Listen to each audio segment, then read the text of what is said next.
कृष्ण कृष्ण कृष्ण हरे राम राम हरे हरे। तो आज परम पवित्र जन्माष्टमी तिथि है। हरे वो तो हमारा बड़ा बहुत भाग्य है। तो भगवान देवकी के गर्भ में प्रकट हुए हैं और सभी तब वातावरण बड़ा ही अद्भुत हो गया है। कंस के अत्याचार से सभी लोग पीड़ित थे, लेकिन भगवान जस्ट आने ही वाले थे, उससे पहले सबके मन शांत हो गए। वैसे ही जैसे सूर्य आने के पहले ही सूर्य की लालिमा से अंधकार खत्म हो जाता है, वैसे ही कृष्ण आने के पहले ही सब कुछ शीतल होने लगा, हवाएं सुगंधित होने लगी, नदियाँ बहुत ही आनंद से बहने लगी, सब जगह का वातावरण बड़ा अद्भुत हो गया। वैसे ही हम भी अपने जीवन में कृष्ण को आह्वान कर सकते हैं, बुला सकते हैं, और जब कृष्ण आ जाएंगे तो अपने आप सब कुछ अद्भुत हो जाएगा। तो इसलिए आज के दिन हम प्रार्थना कर सकते हैं, गोविंद हे मुकुंद, आप मेरे हृदय में आ जाइए। मम मन मंदिरे रहो निशिदीन, कृष्ण मुरारी श्री कृष्ण मुरारी। कि हे गोविंद प्लीज आप आ जाइए। तो वैसे तो गोविंद हमारे हृदय में ही है, लेकिन हम उनकी अनुभूति नहीं कर पाते। है तो हमारे हृदय में, लेकिन क्योंकि हमारे अंदर अभी भौतिक भोगों की इच्छा है, तो भगवान अपने आप को अप्रकट कर लेते हैं। तो जन्माष्टमी तिथि बहुत ही अच्छी एक हमारे लिए उस अवसर है जिस दिन हम भगवान को अपने हृदय में प्रकट कर सके। और कभी कभी भगवान के प्राकट्य के लिए भगवान को कुछ परिस्थितियों का निर्माण करना पड़ता है। हम लोग सोचते हैं बस भगवान को बुला लेंगे, भगवान आ जाएंगे। हाँ, भगवान तो बहुत ही दयालु हैं, लेकिन भगवान जिस प्रकार से आप सोचें कि हम बीज डाल देंगे अपने आप पेड़ आ जाएगा, तो ऐसा होता नहीं है।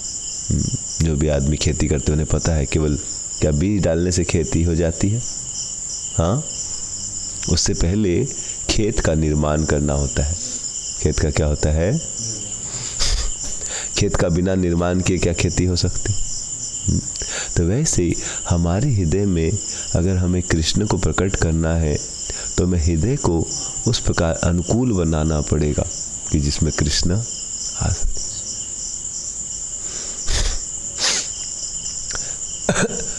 तो एक बार श्री प्रहलाद महाराज अपने राज्य में विचरण कर रहे थे। घूमते घूमते वो एक स्थान पे आए और देखिए एक व्यक्ति जंगल में लेटे पड़े हैं, हिल ही नहीं रहे, मलमूत्र भी त्याग रहे हैं, मतलब, लेकिन उनके चेहरे में एक तेज था। इसको देख के प्रहलाद महाराज आकर्षित हो गए और बोले कि आप क्या करते हैं? बोलते मैं कुछ नहीं करता। बोलते आप कुछ नहीं करते तो खाना पीना कैसे आता है? बोलता है मैं बैठा रहता हूँ, कोई ला के देता तो खा लेता हूँ, कुछ आ जाता है तो। बोला आप जॉब नहीं करते? बोलते नहीं, लेकिन कुछ तकलीफ हो गई तो। बोल देखो इतने सारे जानवर, इनका कौन मेंटेनेंस कर रहा है? इतने इतने ब्रह्मांड में जानवर हैं, शेर हैं, हाथी हैं, कितना कितना उनको खाने चाहिए, ये चाहिए वो चाहिए। तो सबका पालन पोषण कौन कर रहा है? इस दुनिया में लाखों लाखों पक्षी हैं, कोई भी भूख से थोड़ा ना मरते। इतनी चींटियां हैं, सबको कुछ ना कुछ खाना मिल जाता है। इतने मच्छर है, कहीं ना कहीं से खून मिल ही जाता है उसको, समझ रहे। हम अगरबत्ती लगा के भगा भी दे तो कहीं और प्राप्त कर लेता है। ऐसा सुना है कि मच्छर को देखते हैं कि हम लोग खाना नहीं, तो भूख से तो नहीं मरता आप, आपके प्रयास से आप ऑल आउट लगा कुछ करके हटा दे, अलग बात। लेकिन नेचुरली भगवान की सृष्टि में कोई आपने सुना है मच्छर बेचारा कमजोर हो गया, नहीं खाना मिलने 3-4 दिन में? ऐसा नहीं होता। उसको भगवान की सृष्टि अद्भुत, सबके लिए सब व्यवस्था की गई। तो प्रहलाद महाराज ने उनके साक्षात्कार को सुन के बहुत ही प्रभावित हो गए कि ते बहुत पहुंचे हुए संत हैं भाई। बोलते लेकिन आप इतने लेटे में हैं, आप कुछ भगवान देते तो खाते हैं, अब वो शरीर बड़ा मोटा है, हेल्दी थे। बोलते आप इतना हेल्दी है, समझ रहे हैं, और आपके रियलाइजेशन भी बड़े अद्भुत है। तो हेल्दी होने का क्या कारण था? क्योंकि उनकी चेतना कृष्ण में मग्न थी, तो अंदर से तृप्त रहते थे, इसलिए बड़े बॉडी भी उनकी क्या थी, बड़ी सुडौल थी, समझ रहे हैं। और परम भाई आपके इतने सुंदर सुंदर साक्षात्कार है, मतलब आपके गुरु कौन है? बोले मेरे एक नहीं हजारों गुरु हैं। बोले अच्छा। बोले मैं पृथ्वी से ही बहुत कुछ सीखता हूँ, आसमान से भी सीखता हूँ, ये समुद्र से भी सीखता हूँ, चिड़िया से भी सीखता हूँ, वो मक्खी जो घूम रहे उससे भी सीखता हूँ, सब मेरे गुरु हैं, और उसमें एक वैश्या भी है। बोला अच्छा, वैश्या से क्या सीखा? बोला वह विदेह राज में रहती थी। कहाँ रहती थी? विदेह राज में रहती थी, और उसका नाम पिंगला था। तो अपना भरण पोषण वह अपनी दुकान के बाहर लोगों को आकर्षित करके किया करती थी, और उसे पता था किस प्रकार से पुरुषों को आकर्षित किया जाता है, उनको उस कला में निपुण थी। तो इस प्रकार से पिंगला रोज किसी न किसी के साथ भोग करती थी और उनसे पैसा अर्जन करती थी। एक दिन की बात है कि वो रात को, शाम को आकर्षित होके लोगों को आकर्षित करने का प्रयास कर रही थी कि कोई ना कोई आकर्षित हो जाएगा। उसे बहुत भरोसा था अपने पर कि कोई ना कोई तो आकर्षित हो ही जाएगा। उसे लगता था जीवन में सुख पैसे से और सेक्स से मिलता है। लेकिन आज क्या हुआ, कोई आदमी नहीं आ रहा था। काफी समय बीत गया, लेकिन कोई आदमी, रात को 9 बज गए, 3 घंटा इंतजार करते, कोई भी रास्ते जाता सोचते ये आएगा, इसको मैं आकर्षित कर लूंगी, ये आएगा, ये मुझे पैसे भी देगा और इंद्र तृप्ति भी। ऐसे करके रात को 10 बज गए, फिर भी कोई, आते थे चले जाते थे। 10:30 बज गए, 11 बज गए, 12 बज गए, तब पिंगला के अंदर ये जो परिस्थिति थी, कोई नहीं उनको भाव दे रहा था। आज जो उसके मन में वैराग्य उदित कर देता है कि मैं सबसे उम्मीद कर रहा हूँ कि मुझे इंद्र तृप्ति के द्वारा संतुष्टि देगा, ये मुझे पैसे देगा, और मेरा मन इसी में लगा हुआ है।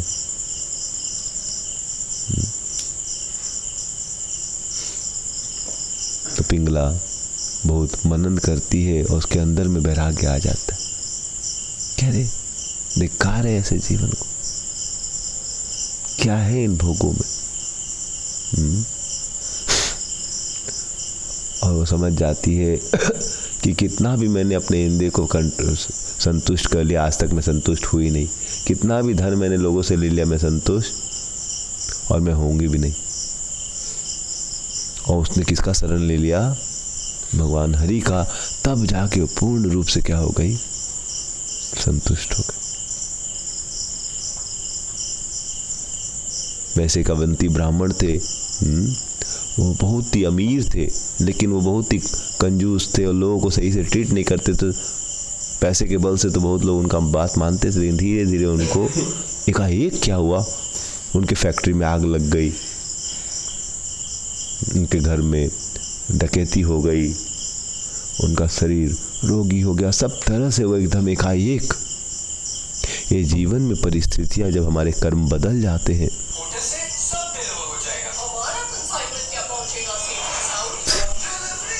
तो इस दुनिया में कब क्या होगा बोलना बड़ा मुश्किल है। समझ रहे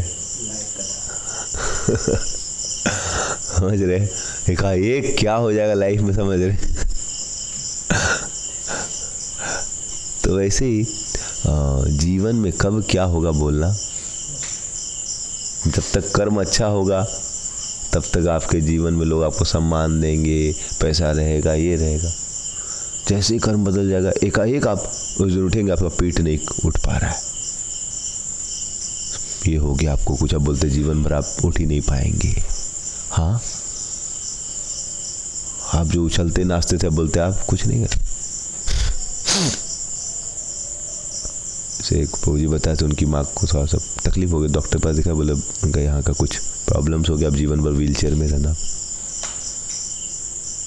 तो कब आपके साथ क्या होगा इसको समझना बड़ा मुश्किल है। तो जब उसके पैसे पूरे ख़त्म हो गए, परिवार वाले देखे अब तो ये दिवाला बैंक हो गया है, तो सहानुभूति करने की जगह उसका जो भी पैसा था, मान लीजिए पहले करोड़पति था, अब लाख 2 लाख बचा था, वो भी लेके निकल गए कि फटीचर के साथ कौन रहेगा। अब उनके पास कुछ पैसा नहीं था, लोग उनका बहुत धिक्कार कर रहे थे, जहाँ जाते थे पत्थर मारते थे लोग उन पे। उन्होंने भिखारी का कटोरा ले लिया, उसमें थूक देते थे, बहुत उनका साथ गलत हुआ।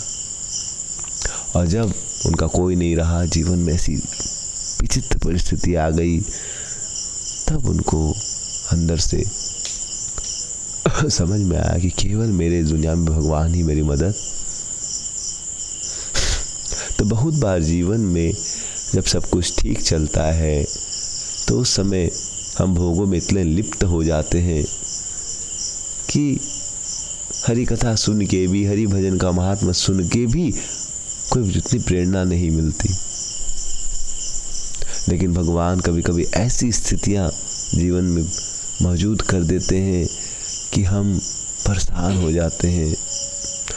ये भगवान की बड़ी कृपा है, जो देवकी और वसुदेव के जीवन में उन्होंने एकदम तूफान ला दिया। लेकिन उस तीव्र अवस्था में उन्होंने भगवान की शरण ली, और उनके हृदय से कौन प्रकट हुए?